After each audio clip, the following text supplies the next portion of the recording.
Hey everybody, today we are gonna make some jalapeno cheese grits. So the first thing we gotta do is prep our ingredients. I have here 1 cup of milk and 1 cup of water. I've got 1 jalapeno. We're gonna grate some cheese and we're gonna use about 2 tablespoons of butter. So first let's do the jalapeno. The way I like to do this is take off the stem end and then hold it like this, and then just go down the sides.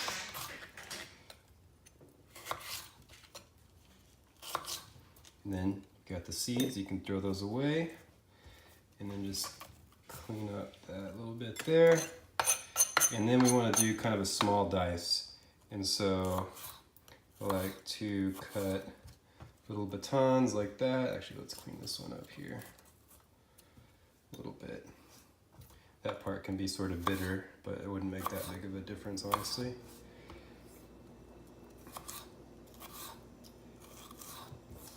Get that. Then we've got these little ribbons here, and I'm gonna switch to a bigger knife. It's a little bit easier. Then we just cut into small dice.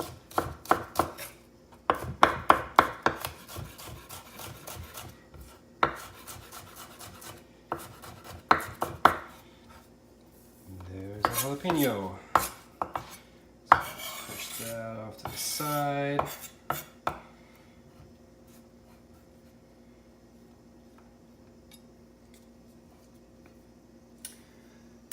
And now let's grate some cheese.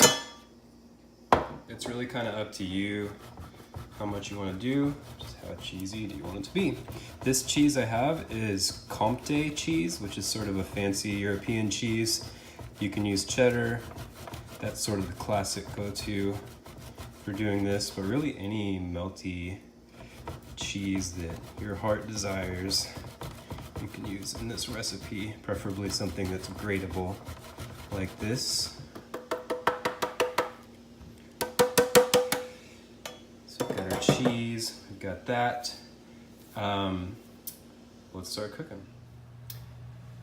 All right, first step is we want to bring our liquids up to a boil. 1 cup milk, 1 cup water.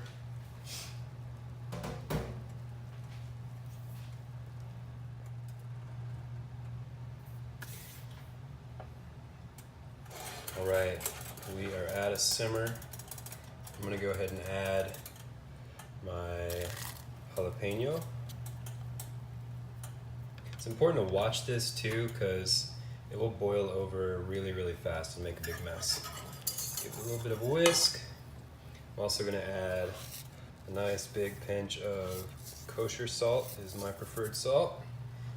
You can use whatever though. And then what you want to do is, as you're whisking, kind of stream in the grits just a little bit at a time. And the reason for that is so they don't sort of just clump up. And if you stream them in like this, you can prevent that. And at first, it's going to look really soupy, but as the grits hydrate, plump up, it's gonna get to be the right texture. You'll see.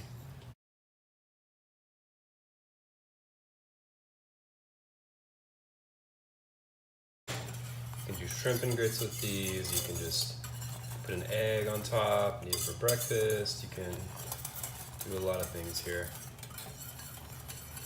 Serve them with dinner, put some Italian sausage and peppers and onions on top. That would be good. Okay, now set a timer for 20 minutes and just kind of want to babysit it. Make sure nothing sticks. Just keep whisking. I'm going to add some pepper.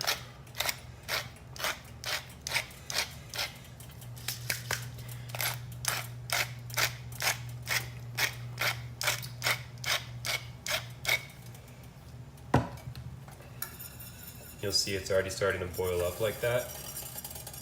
Take it off the heat a little bit or back the heat down. That's really the only thing about making this, is you really want to make sure it doesn't boil over, because it will happen easily.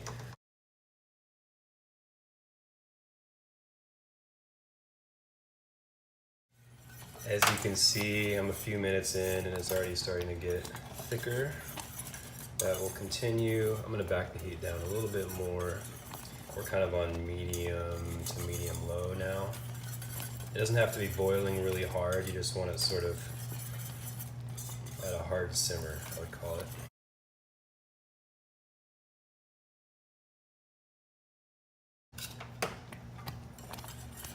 As you go along, you want to taste it.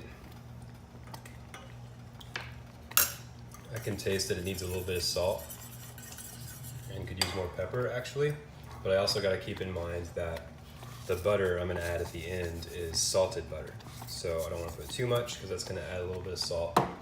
The cheese also has a bit of salt in it. I like to season things as I go along instead of all at the very end. Sometimes when you season things only at the end of cooking, it just sort of tastes like food with salt on top of it, as opposed to the actual food itself being seasoned throughout, if that makes sense.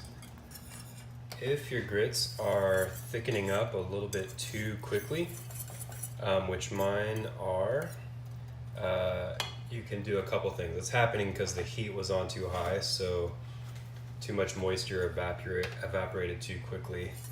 And by the time the grits are all going to be cooked, they're also going to be super thick. So what I'm going to do is just add a little bit more milk to loosen things up a bit. And problem solved. You can also keep in mind that when you add the butter in at the end, that's also going to loosen it up a little bit once it melts.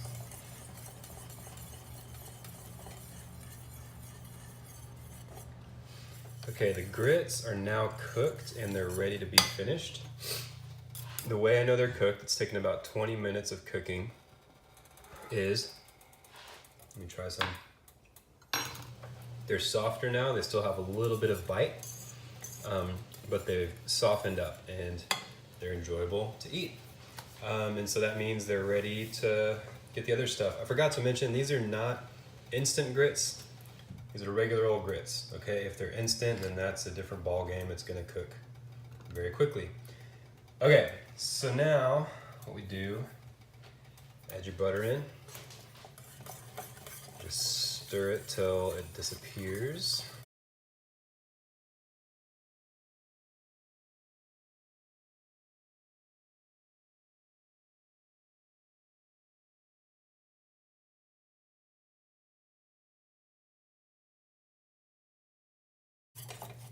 Butter's gone. Let's add our cheese.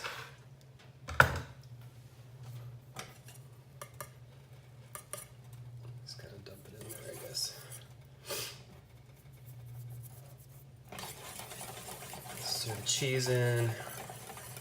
At this point, we don't want to cook it over like really high heat or anything, so the cheese doesn't split. We just want to melt the cheese in there. Oh, it smells good.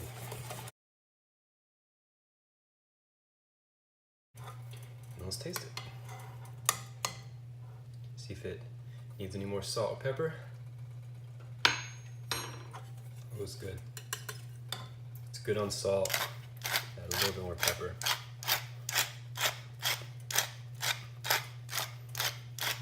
That Comte cheese just kind of adds a nuttiness to it and sort of a sophistication to it. But regular old cheddar would be awesome as well. You know what you could do if you wanted to take this sort of an Italian direction, instead of this kind of cheese, do a big handful of grated Parmesan at the end, and instead of jalapeno, stir in at the end some chopped up fresh basil, then top it with some Italian sausages and some sweet sauteed peppers and onions, more basil, a little drizzle of balsamic on top. That would be good. Very versatile, you can do lots of things with this. All right, let's plate it up and try it. All right, I put mine in a little bowl because honestly I just want a little snack right now. see how it is. I topped it with some green onions too, just so it looks pretty.